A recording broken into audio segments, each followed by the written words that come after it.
শহীদ শরীফ ওসমান বিন হাদির হত্যাকাণ্ডের ষড়যন্ত্রের প্রতিরোধ এবং হত্যাকারীদের গ্রেপ্তারের ব্যর্থতার বিষয়ে গভীর উদ্বেগ এবং হত্যাকাণ্ডে জড়িতদের সকলের বিচারের দাবি এবং ফ্যাসিবাদ বিরোধী ও গণ অভ্যুত্থানে অংশগ্রহণকারীদের নিরাপত্তা নিশ্চিতের দাবিতে বাংলাদেশ জাতীয়তাবাদী ছাত্রদল আজকে গণপ্রজাতন্ত্রী বাংলাদেশ সরকারের মাননীয় স্বরাষ্ট্র উপদেষ্টার বাসভবন বরাবর স্মারকলিপি প্রদান করবে।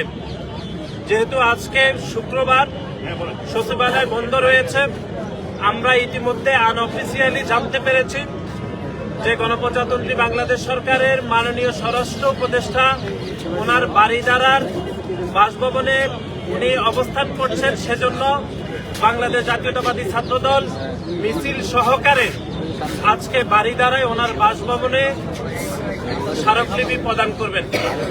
এবং আপনারা অবগত আছেন যে শরীফ ওসমান হাদি গত কয়েকদিন আগে তিনি ফ্যাসিস্টদের সরাসরি গুলিবর্ষণ হয়েছিল এবং দীর্ঘ এক সপ্তাহেরও বেশি সময় ধরে তিনি চিকিৎসাধীন অবস্থায় গতকাল তিনি আমাদের ছেড়ে চলে গিয়েছেন। সুতরাং সার্বিকভাবে আমরা মনে করি গত ১.৫ বছরে বাংলাদেশের আইন শৃঙ্খলা পরিস্থিতি চরম অবনতি হয়েছে। বারবার বাংলাদেশ জাতীয়তাবাদী ছাত্রদলের পক্ষ থেকে আইন শৃঙ্খলা পরিস্থিতিকে উন্নীত করা এবং একটি গণতান্ত্রিক বাংলাদেশের স্বপ্নে আমরা যখন একটি জাতীয় নির্বাচনের দিকে একদম এগিয়ে যাচ্ছি, ঠিক তখনই শরীফ ওসমান হাদিকে গুলি করে বাংলাদেশের গণতান্ত্রিক ব্যবস্থাকে নস্যাৎ করার এক ধরনের অপচেষ্টা চলমান রয়েছে। এবং আপনারা দেখেছেন যে শরীফ ওসমান হাদিকে গুলিবর্ষণের পরে থেকে যারা গত ১৭ বছর ধরে নির্বাচনকে বানচাল করতে চেয়েছে এবং গত ১ বছরে যারা নির্বাচন প্রক্রিয়াকে বিলম্বিত করার অপচেষ্টা করেছে, এই দুই শ্রেণী আমরা দেখেছি গত কয়েকদিনে বাংলাদেশের বিভিন্ন অঞ্চলে অরাজকতা তৈরি করেছে।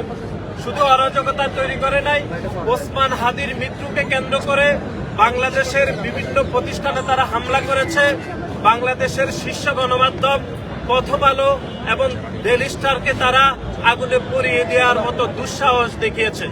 সুতরাং সার্বিকভাবে আমরা মনে করি আইন শৃঙ্খলা পরিস্থিতি চরম অবনতি হচ্ছে এবং সার্বিক সকল বিষয়ে যারা হত্যা করেছে তাদের বিচারের দাবি এবং আগামীর যে গণতান্ত্রিক বাংলাদেশ, সে বাংলাদেশের কে যেন বাধাগ্রস্ত না করতে পারে সেজন্য আজকে আমরা স্মারকলিপি প্রদান করব।